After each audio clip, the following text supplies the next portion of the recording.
신약성경 243페이지 3장 21절에서 4장 3절까지 함께 읽겠습니다. 시작. 이제는 율법 외에 하나님의 한 의가 나타났으니 율법과 선지자들에게 증거를 받은 것이나 곧 예수 그리스도를 믿음으로 말미암아 모든 믿는 자에게 미치는 하나님의 의니 차별이 없느니라. 모든 사람이 죄를 범하였음에 하나님의 영광에 이르지 못하느니 그리스도 예수 안에 있는 속량으로 말미암아 하나님의 은혜로 값없이 의롭다 하심을 얻은 자가 되었느니라.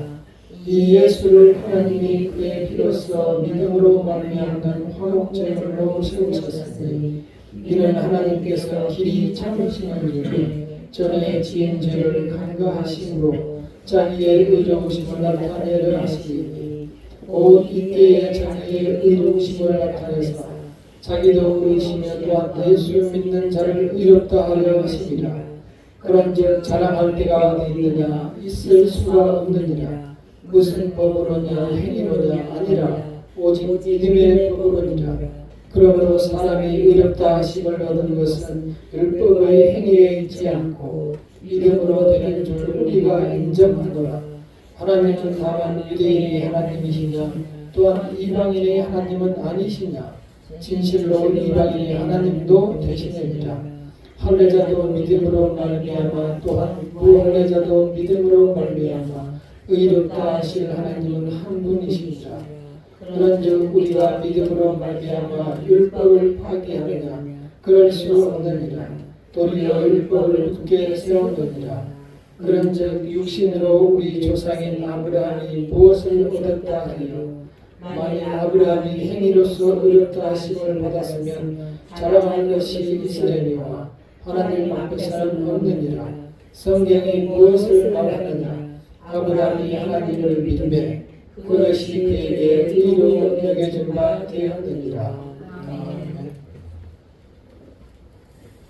오늘 말씀은 이제는 율법 외에 새로운 길이 열렸다 라는 말씀으로 시작합니다. 우리는 구원에 대한 관심이 많이 부족하기 때문에 율법이 무엇이고 율법 외의 길이 무엇인가에 대한 관심이 없으나 이스라엘에게는 그때 당시 이스라엘과 지금의 이스라엘 민족에게는 가장 큰 관심거리이고 이것 자체가 삶입니다. 이제 제가 몇 년 전에 미국의 뉴욕에 약 한 달가량 체류한 적이 있었는데요.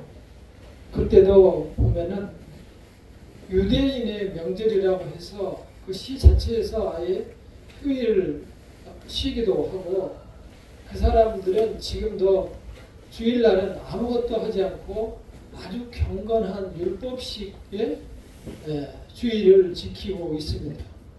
이스라엘 사람들입니다. 그 사람들이 그렇다면 예수님을 믿느냐? 다시 말해서 오늘 나와 있는 이제는 율법 외에 하나님의 한 의가 나타났으니 이 말씀을 믿느냐? 믿지 않습니다. 하나님을 믿되 예수님을 믿지 않는 그러한 신앙생활을 이스라엘 사람들이 하고 있습니다. 현재 이스라엘 사람들은 이스라엘 사람 국민들의 약 75%에서 80%만이 75%, 80%는 그야말로 이렇게 하나님만 믿는 유대인들입니다. 그리고 나머지 15%에서 20% 정도가 이슬람교. 놀랍죠? 이슬람교를 15%, 20% 사이에서 믿고 이 예수님을 믿는 사람들이 2%밖에 되지 않습니다. 예수를 믿는 사람들. 오늘 그래서 이 말씀에 보면은 하나님은 다만 유대인의 하나님이시냐? 또한 이방인의 하나님은 아니시냐? 진실로 이방인의 하나님도 되시느니라. 그러니까 전 세계 약 79억, 80억 다 되는 인구 중에 이렇게 이스라엘 사람들은 예수를 믿지 않지만 많은 이방인들이 예수를 믿어서 지금 가장 많은 종교인들이 25억 6천만 원에 해당되는 기독교인들입니다. 수많은 선교사님들과 많은 복음주의자들이 나가서 그리스도의 십자가를 전해서 드디어 전 세계에서 약 3명 중에 1명은 기독교인들로 예수를 믿고 있는 사람들이에요. 그래서 오늘 성경에서 이방인이냐 유대인이냐 헬라인이냐 하는 것은 거기 유대인들에게 정신 차리자는 경고이며 권고인 것입니다. 우리는 그렇게 하나님께 돌아가기를 힘들어하고 하나님을 바라보기를 어렵게 생각하지만 하나님은 당초에 계획을 가지고 계시기 때문에 하나님의 계획대로 이 세상을 이끌어 가십니다. 우리는 그 과정에 있는 것입니다.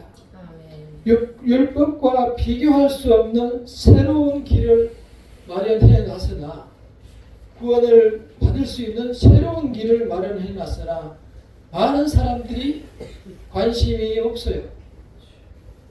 오로지 이렇게 형식적으로 예배를 드리면 되는 것이다 이렇게 생각하며 하나님은 생각하지 않습니다.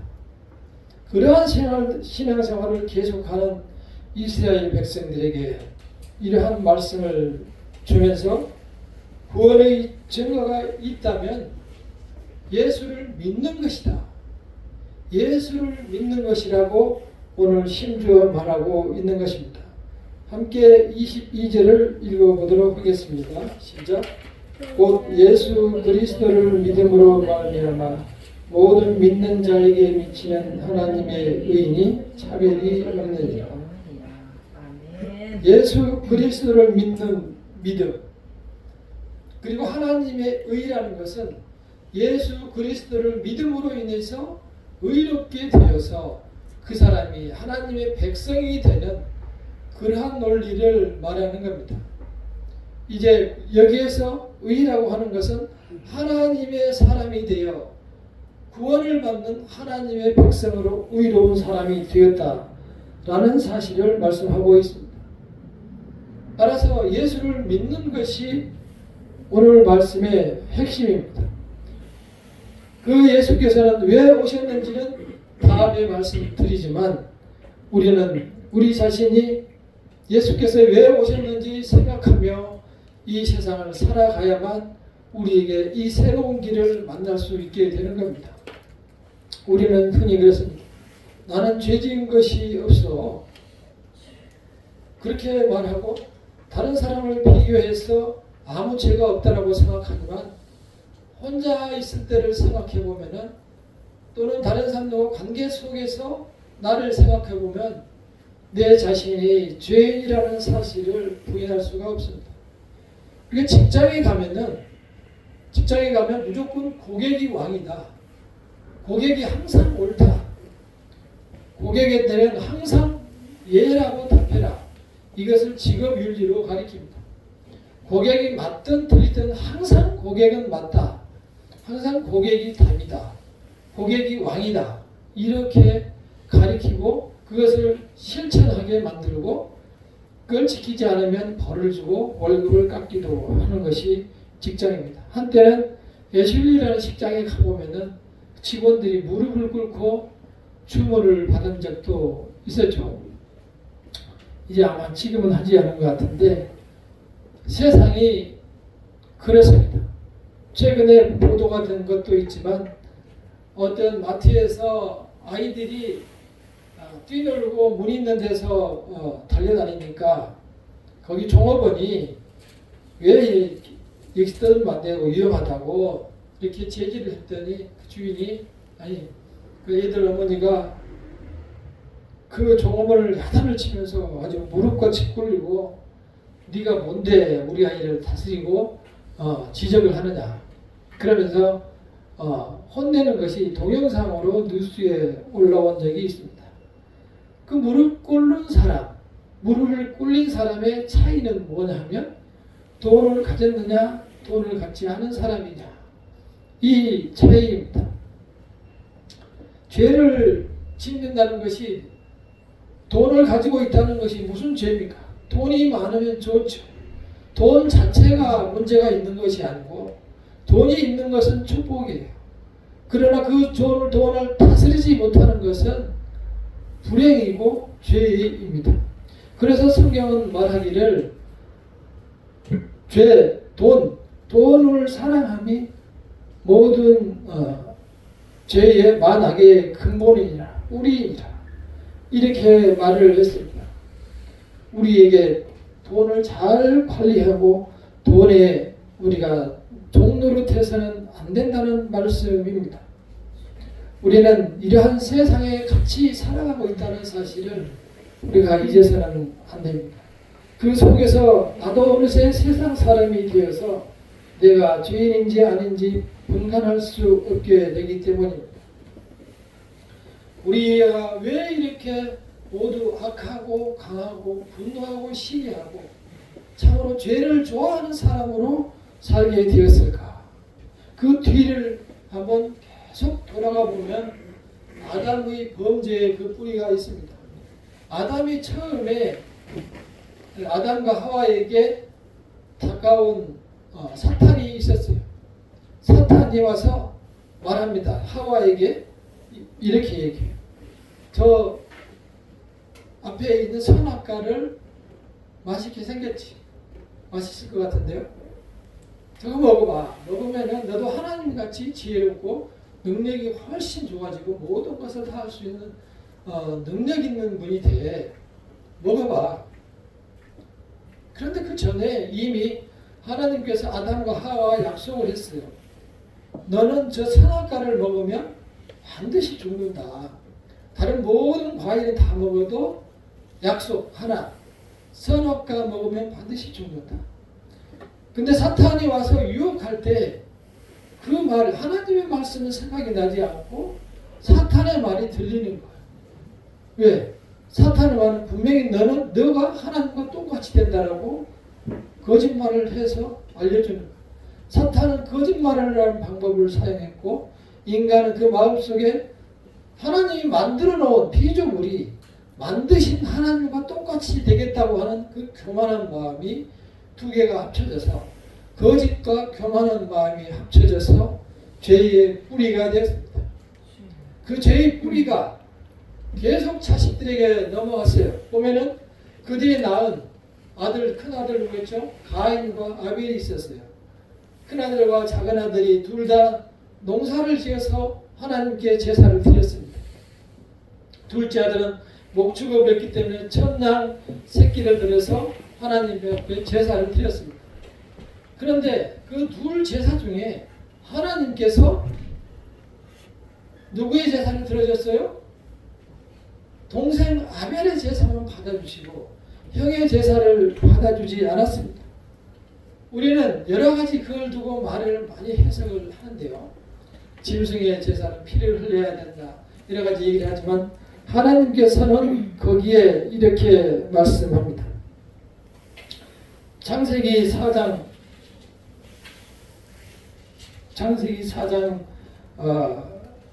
3절에 보면은 4장 7절에서 창세기 4장 7절에서 이렇게 말합니다.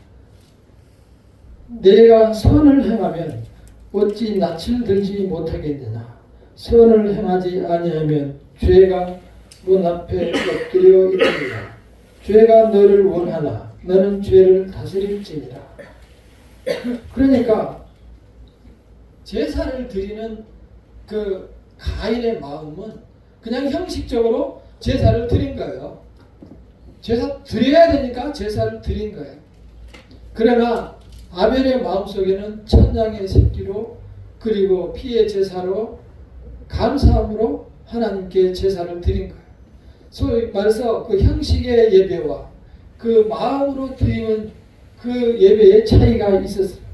그래서 분명하게 하나님께서는 말씀을 하신 거예요.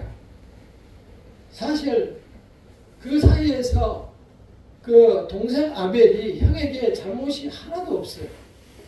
그리고 형은 동생한테 화낼 이유가 하나도 없어요. 하나님이 안 받으셨잖아요. 그러나 이 성경에 보면은 하나님께서 그 제사를 받지 않자 그 형 가인의 얼굴이 색깔이 변했다. 아주 뚜껑이 열렸다. 이런 얘기예요. 그래서 그를 참지 못하고 결국은 어떻게 했어요? 범죄했는데 하나님께서 범죄할 것을 다 아시고 미리 그 마음에 경고를 준 겁니다. 선을 행하지 아니하면 죄가 문에 엎드려 있느니라. 죄가 너를 원하나 너는 죄를 다스릴지니라. 죄가 어디 걸어다닙니까? 죄가 문 앞에 이렇게 엎드려서 기다린다 있다는 얘기가 아니고 죄는 사람을 넘어뜨리는 것이잖아요. 그리고 그 죄가 너의 마음속에서 너를 넘어뜨리려고 준비를 하고 너를 원하고 있으니 너는 너 스스로 그 죄를 다스리라. 이렇게 미리 경고를 했습니다. 그러나 다스리지 못했습니다.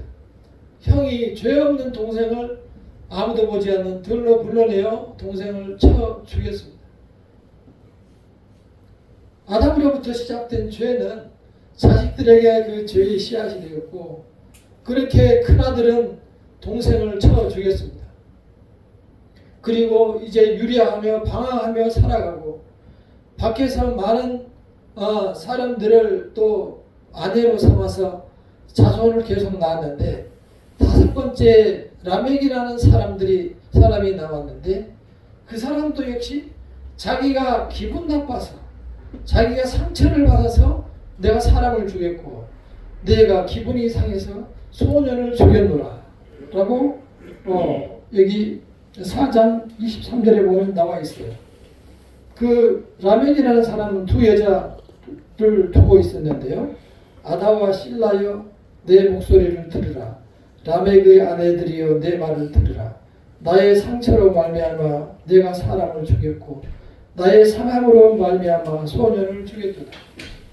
그러니까 사람 죽이는 것이 그냥 아주 짐승 하나 잡듯이 쉬운 일이 되어버리는 아주 무서운 세상으로 바뀌었습니다. 이렇게 보면은 마치 하나님이 계시지 않은 것처럼 하나님이 실패한 것처럼 보입니다. 하나님이 가만히 계시지 않죠. 하나님께서는 다시 셋이라는 아이를 주셨습니다. 셋째 아이인데 한글로 세 번째 아이인데 그 이름을 셋이라고 해서 이름을 주셨어요. 그래서 이 성경에 보면 셋의 아들 에노스라 하였고 그 에노스 때에 사람들이 비로소 여호와의 이름을 불렀더라. 그러니까 셋이라는 세 번째 아이 때에 비로소 사람들이 하나님을 찾은 거예요. 하나님께 예배를 드린 거예요. 그래서 5장에서 창세기 5장에서 보면은 아담의 계보다 이렇게 하며 시작을 하는데 그 아담의 계보에서 보면은 가인과 아벨은 아예 족보에서 파버렸어요. 없어요. 보면은 5장 3절에서 아담은 130세에 자기의 모양 곧 자기의 형상과 같은 아들을 낳아 이름을 셋이라 하였고, 그러니까 가인과 아벨은 없어요. 바로 아담에서 믿음의 조상인 셋으로 이어집니다. 셋이라 하였고 아담은 셋을 낳은 후에 800년을 지내며 자녀들을 낳았으며 그는 930세를 살고 죽었더라. 930세 살만하죠.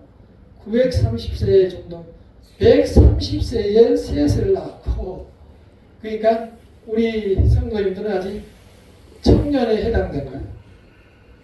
제가 지난주에 세미나에 이렇게 교회 성장 세미나를 했더니 노인들의 할 일에 대해서 얘기를 했는데요. 그 사이에서 재미난 얘기를 하나 드렸는데 요즘 나이를 계산할 때 실제 나이하고 우리 나이 숫자 있잖아요. 그러니까 건강한 나이하고 실제 나이하고 비교를 해서 건강 나이는 실제 나이의 0.7을 곱해야 된다. 그런데 장로님이 한번 말씀하신 것 같기도 한데 그때는 제가 흘려드렸어요. 그러니까 70세라면 0.7을 곱하면 몇 살이에요? 77은 49. 70세면 40대라는 거예요. 건강 나이가 40대. 80세면은 87은 56. 50대인 거예요. 그러니까 제가 지금 60이 넘었으니까 여기 사시는 분들은 다 저보다 미친 거예요. 정말 요즘은 나이가 숫자에 불과한 것 같아요. 그래서 이제 거기에 이 노인들이 한 팀이 와가지고 시범으로 이렇게 노래를 부르는데 하필이면 그 노래를 이거 있잖아요. 야야야 내 나이가 어떻게 그래서 사랑하기 딱 좋은 나이인데 이걸 하는데 다 빨간 티를 이렇게 입고 막 이렇게 하는데 하필이면 저 교회에서 저런 노래를 부르나 그랬더니 끝에 사랑하기 딱 좋은 나이인데 거기에다가 선교하기 딱 좋은 나이인데 전도하기 딱 좋은 나이인데 그래서 참 어떻게 해야 되나 어떻게 해석을 해야 되나 고민스러운 생각이 들었습니다. 나이 얘기하다 보니까 참 이 말씀을 드렸는데요. 이때 당시에는 그래도 아담이 930세를 살았으니까 나름대로 그래도 살만 하지 않았을까. 아깝죠? 저도 아까운데.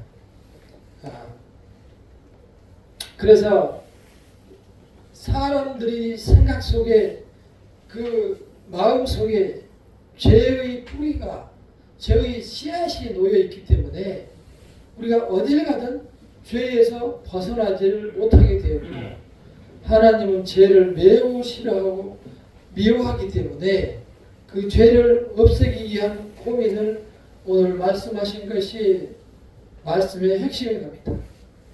이 모든 사람들이 죄를 범하였음에 23절에 로마서 4장 3장 23절에 나와 있죠. 모든 사람이 죄를 범하였음에 하나님의 영광에 이르지 못하더니 모든 사람들이 그렇게 죄의 씨앗과 뿌리를 가지고 하는 일을 보니 죄악을 사랑하고 죄를 향하는 것뿐이니 어떻게 이들을 내가 다시 구원할까? 하나님 죄를 싫어하는 것보다도 사실은 우리를 더 사랑한 거죠. 죄를 싫어하는 것보다 미워하는 것보다도 선택한 사람들을 더 사랑하셨기 때문에 우리가 25절에 나와 있듯이 하나님께서는 길이 참으신 거예요. 그리고 지금까지도 여태 참으셨다가 예수를 보내셨고 왜냐? 도저히 방법이 없어요.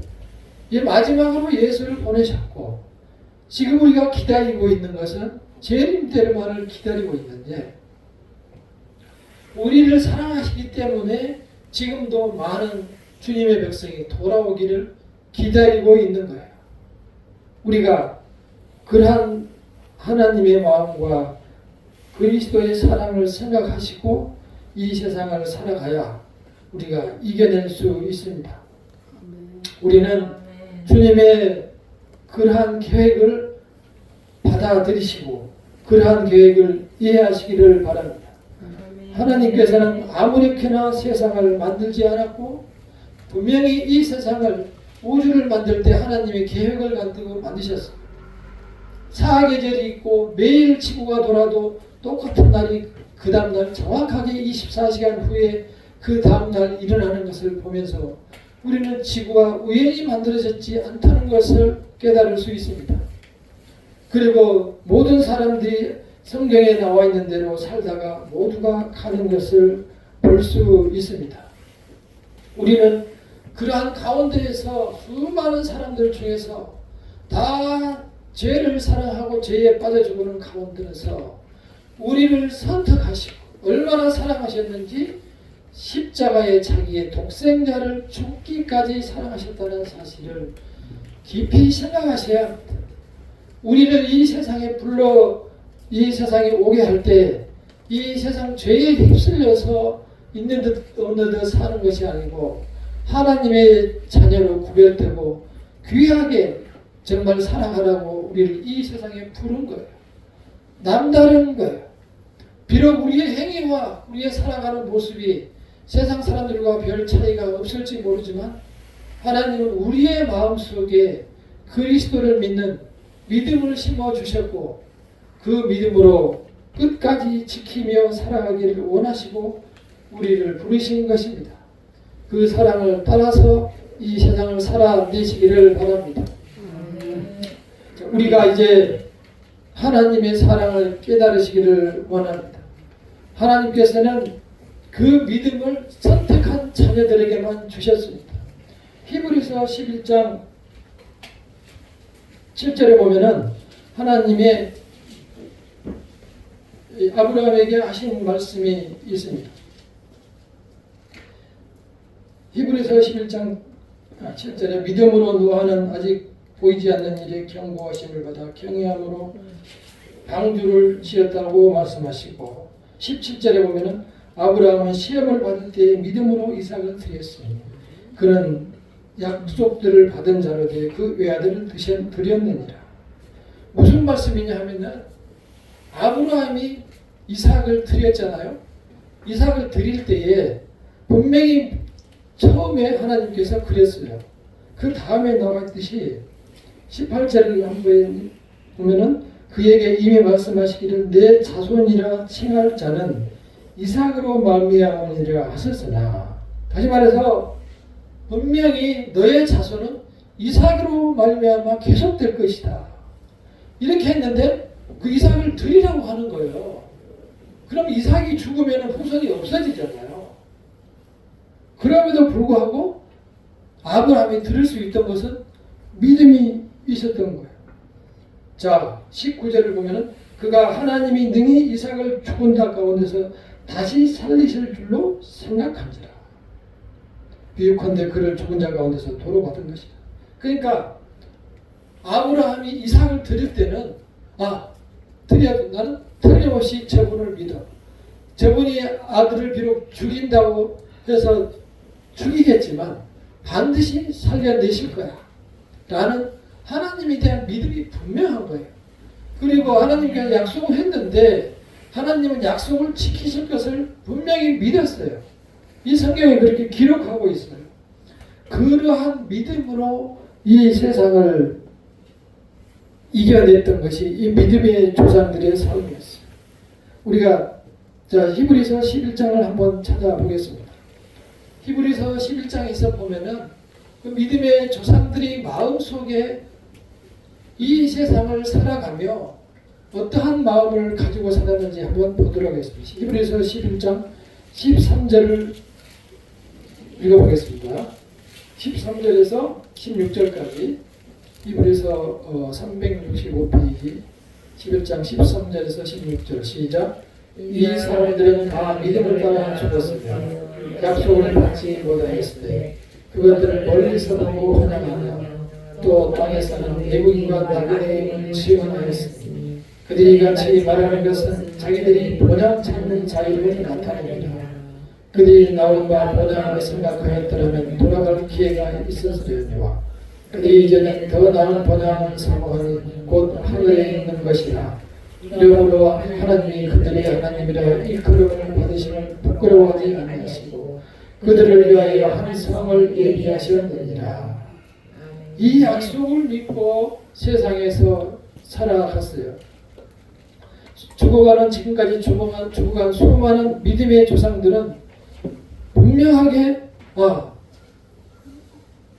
많은 시간이 지난 후에 아니면 하늘에 분명히 하나님께서 마련한 새 하늘과 새 땅이 있을 것이다.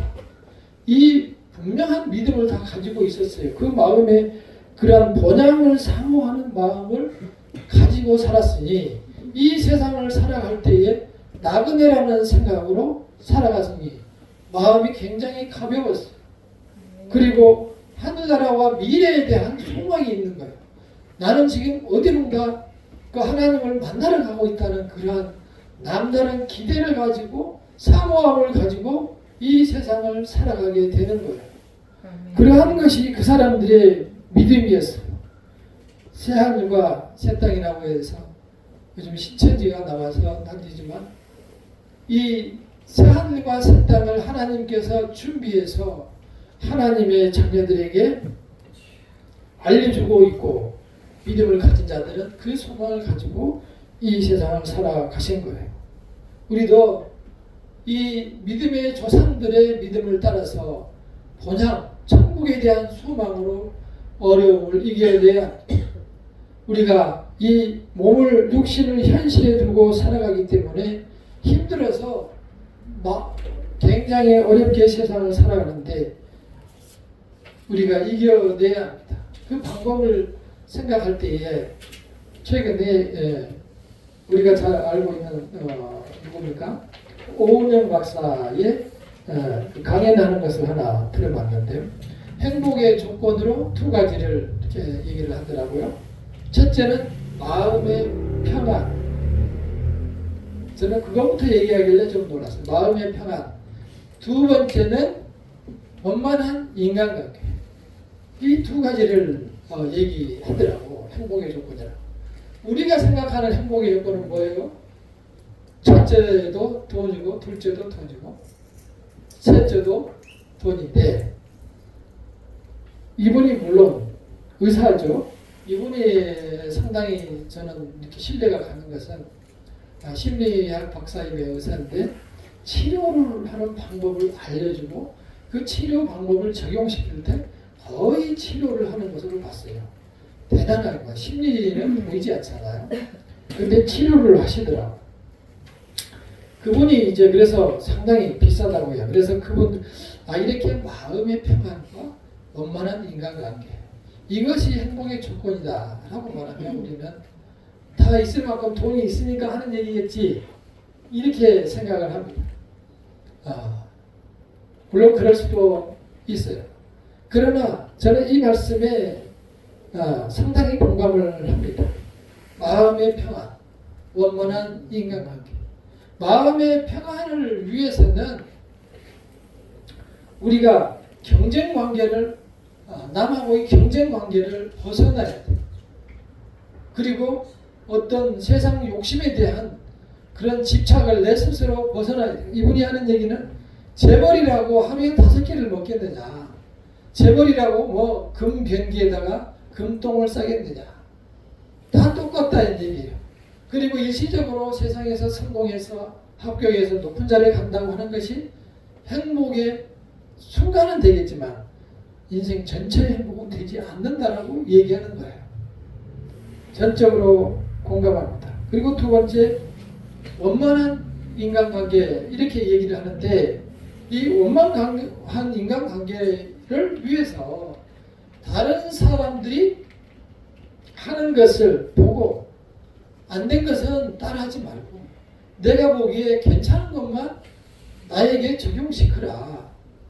보면은 내가 보면 보이지 않느냐. 나쁜 짓은 버리고 좋은 것은 내가 따라해야 한다.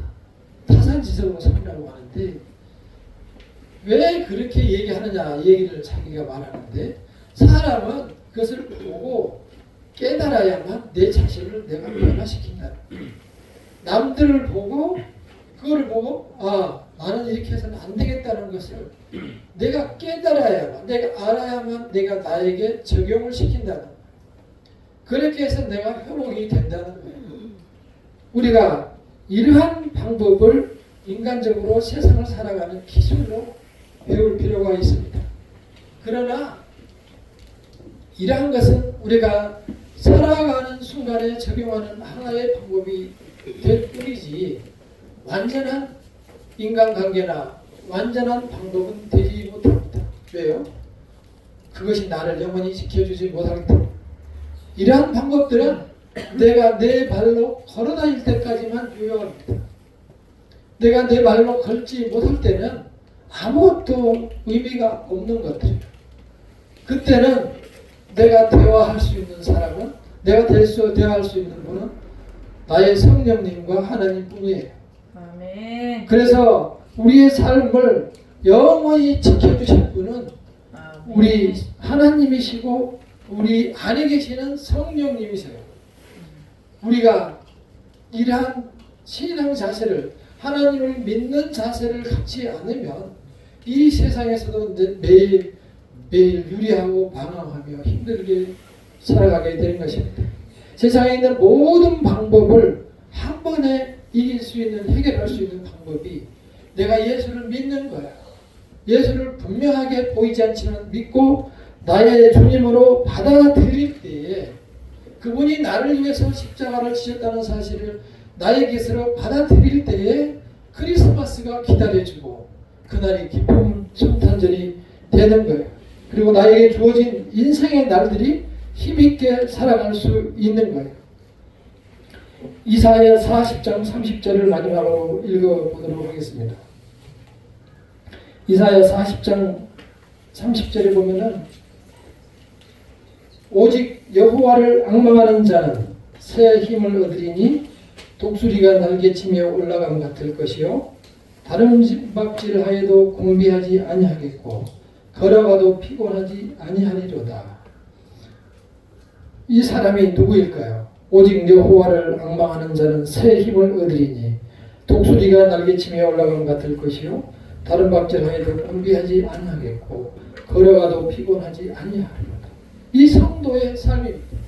오직 여호와를 앙망하는 자, 오직 여호와를 바라며 여호와를 나의 주로 모시는 자만이 이렇게 새 힘을 얻어서 독수리처럼 위로 날아가고 다른 박질을 해도 피곤하지 않는 삶을 살아가게 되는 거예요. 이 말씀을 믿으시고 실천하시고 은혜를 누리시는 성도님들이 되시기를 간절히 축원합니다.